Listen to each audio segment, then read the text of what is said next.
कार्तिक जी, मेरा गाजर का हलवा खाने का बड़ा मन कर रहा है। बस इतनी सी बात। डार्लिंग, शाम होने दो, ले आऊंगा तुम्हारे लिए गाजर का हलवा। कार्तिक शीतल आपस में बात कर ही रहे होते हैं कि तभी वहाँ कार्तिक की माँ अंगूरी आ जाती है और बोलती है, ओहो, तो गाजर का हलवा खाना है महारानी को।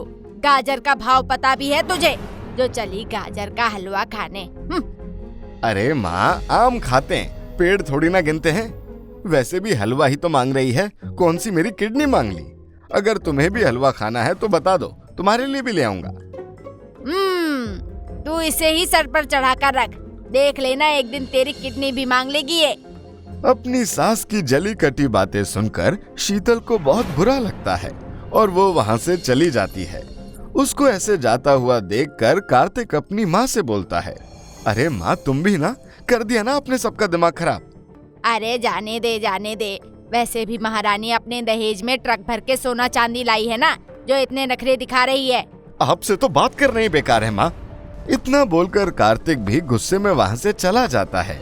कुछ ही देर बाद अंगूरी की बड़ी बहू राधिका वहाँ आ जाती है। मम्मी जी, मेरा कुछ खट्टा मीठा खाने का मन कर रहा है। एक काम करते हैं बहू, हम दोनों बाहर जाकर कुछ बढ़िया सा खाकर आते हैं। हाँ जी मम्मी जी, चलो चलते हैं। इस तरह राधिका और उसकी सास अंगूरी वो दोनों ही बाहर कुछ खाने चले जाते हैं। वहीं दूसरी ओर शीतल अपने पति मोहित से अपने सास के बारे में कहती है, यार आपने देखा ना, माँ जी ने किस तरह मुझे मेरी गरीबी का ताना दिया। हाँ यार, माँ का मुझे भी ये तरीका बहुत गंदा लगता है। वो बिना कुछ सोचे समझे कुछ भी बोल देती है। कभी कभी मेरा मन करता है मैं कुछ ऐसा करूं जिससे मेरे पास खूब पैसा आए और ये गरीबी का दाग मेरे सर से हट जाए। अरे शीतल, कहते हैं ना, जहाँ चाहा है वहाँ रहा है। अगर तुम ऐसे ही चाहती हो तो एक दिन ऐसा जरूर हो जाएगा। इस तरह ये दोनों आपस में बहुत सारी बातें करते हैं और वहीं दूसरी ओर राधिका और अंगूरी बाहर से खट्टे मीठे चटकारे खाकर बहुत खुश होते हैं।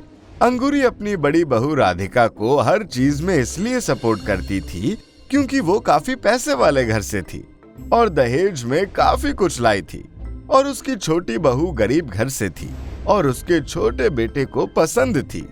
इसीलिए अंगूरी हर समय उसके साथ बुरा बर्ताव भी करती थी। समय बीतता है। ऐसे ही एक दिन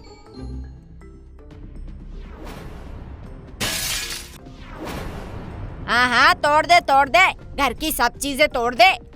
वो माँ जी, गलती से हाथ लग गया और ये टूट गया। एक एक करके सारा सामान तोड़ दे। पता भी है कितना महंगा फ्लावर पॉट था वो। अरे रुको, तुझे कैसे पता होगा, क्योंकि तेरे घर तो ऐसी महंगी चीजें होंगी ही नहीं। सॉरी माँ जी, वैसे मुझे ये तो नहीं पता कि ये कितना महंगा था, मगर मैं इसे 10 रुपए में जोड़ दूंगी। हाँ, ठीक है, अब जा यहाँ से, देख लेंगे जब जोड़ देगी। इसके बाद शीतल मार्केट से 10 रुपए का गम ले आती है और फ्लावर पॉट को उससे जोड़कर टेबल पर ही रख देती है। लो माँ जी, आपका महंगा फ्लावर पॉट हो गया पहले जैसा। और हाँ, अभी 3-4 चीज और चिपक जाएंगी इससे। बोलो तो आपकी होंठ चिपका दूं? बहुत बोलती हूँ। हैं? क्या कहा तूने? मेरे होंठ चिपका देगी? अरे नहीं माँ जी, मैं क्यों भला आपके होंठ चिपकाऊंगी। मैं बोल रही थी दीदी से जो पॉट टूट गया था उसको चिपका दूं। हाँ, ठीक है, जा अब यहाँ से अपना काम देख। इसके बाद शीतल अपने काम में लग जाती है। उधर शाम को कार्तिक ऑफिस से घर आता है और ड्राइंग हॉल में बैठ जाता है। क्या हुआ देवर जी, बड़े उदास लग रहे हैं? क्या बताऊं भाभी, मेरी जॉब चली गई है। जॉब चली गई? लेकिन कैसे?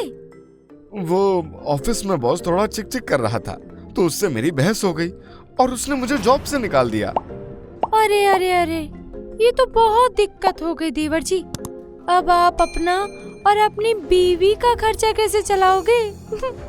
राधिका अपने देवर कार्तिक से ये सब बोल ही रही होती है कि तभी वहाँ उसकी माँ अंगूरी आ जाती है और कार्तिक से बोलती है, अरे क्या जरूरत थी बॉस से लड़ाई झगड़ा करने की, चुपचाप करता रहता नौकरी। अब क्या करेगा? तेरा तो ससुराल भी ऐसा नहीं है कि कोई काम धंधा करने के लिए तुझे कुछ पैसे ही दे दे। अरे माँ, क्यों ऐसी बातें कर रही हो? जॉब ही तो गई है, दोबारा लग जाएगी।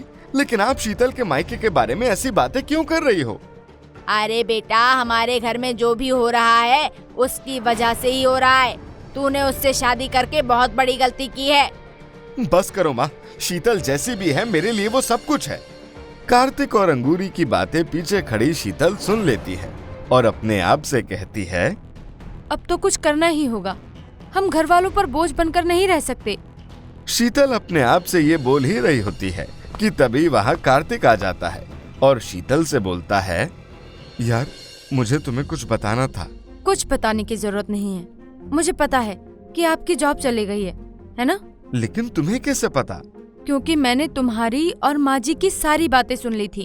अब क्या करूं यार, कुछ भी समझ नहीं आ रहा है। कैसे होगा बिना जॉब के सब कुछ? आप चिंता मत कीजिए, सब कुछ ठीक हो जाएगा। लेकिन कैसे यार, बिना नौकरी के गुजारा नहीं है। मुझे पता है यार, बिना नौकरी के कुछ भी नहीं है, लेकिन मैंने कुछ सोचा है। बस एक बार वो काम सही से चल जाए, फिर आपको जॉब करने की भी कोई जरूरत नहीं पड़ेगी। ऐसा क्या सोचा है तुमने?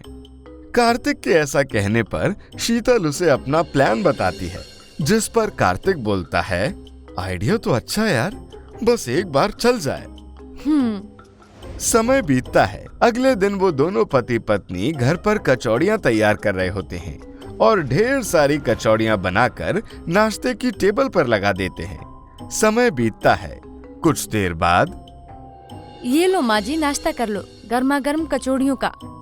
ये तो अच्छा है, भैया की जॉब गई तो क्या हुआ, अब से गर्मा गर्म नाश्ता तो रोज मिला करेगा। बिल्कुल दीदी। मगर ये तो काफी सारा बच गया है, इसका क्या करेगा? माँ अगर आप बोलो तो बाहर गरीबों में बांट दूं, दुआ मिलेगी, शायद कुछ अच्छा हो जाए। हाँ हाँ ठीक है बेटा, जा बांटा।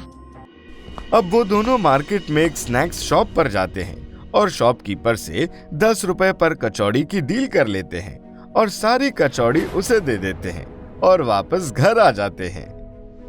बेटा बांट आए कचौड़ी? हाँ माँ। अब इस तरह वो दोनों हर रोज कचौड़ियाँ स्नैक्स शॉपकीपर को दे देते हैं। लोगों को उनकी कचौड़ियाँ पसंद आती है और लोग बड़े चाव से कचौड़ियाँ खाते हैं, जिससे शॉपकीपर भी ऑर्डर बढ़ा देता है और उनके पास अच्छे खासे पैसे आने लगते हैं। यार अब हमारा काम अच्छा चल रहा है, अब हमें खुद का काम शुरू करना चाहिए, जिससे हमारी और ज्यादा कमाई हो पाए। हाँ यार। अब वो दोनों खूब प्यार से कचौड़ियाँ बनाते और बाजार में कचौड़ियों की दुकान लगाते। लोग भी बड़े चाव से उनकी कचौड़ियाँ खाते। दिन पर दिन उनकी कचौड़ियाँ फेमस होती जाती हैं और इन दोनों की कमाई भी अच्छी चल रही थी। समय बीतता क्या, ऐसे ही एक दिन, शीतल, मुझे तुमसे कुछ कहना था। हाँ बोलो जेठानी जी, क्या बात है? तुम्हारे पास कुछ पैसे होंगे? वो क्या है ना, मुझे अपने घर जाना है, मेरे भैया के बेटे का जन्मदिन है और तुम्हारे जेठ जी के पास ज्यादा पैसे नहीं हैं, तो इसीलिए मुझे। हाँ जेठानी जी, मेरे पास है पैसे। आप बताओ आपको कितने पैसे चाहिए? यही कोई 10-12 हजार। ये लो जेठानी जी, अगर कभी और जरूरत पड़े तो बता देना। इस तरह शीतल बिना कुछ ताने दिए अपनी जेठानी को पैसे दे देती है। ये बात देखकर उसका पति उससे बोलता है, यार सच में तुमने कमाल कर दिया। तुम्हारा एक आइडिया आज हमें इस मुकाम पर ले आया है कि कुछ खरीदने से पहले हमें ये नहीं देखना पड़ता कि हमारे पास पैसे हैं या नहीं। इस तरह शीतल अपनी मेहनत के चलते कब गरीब से अमीर में बदल गई ये पता ही नहीं चलता और एक दिन वो इसी बिजनेस से करोड़पति कहलाई जाती है। तो दोस्तों, अगर आपको ये वीडियो पसंद आई हो तो इसे लाइक करें, चैनल को सब्सक्राइब करें और इस वीडियो को शेयर करना ना भूलें।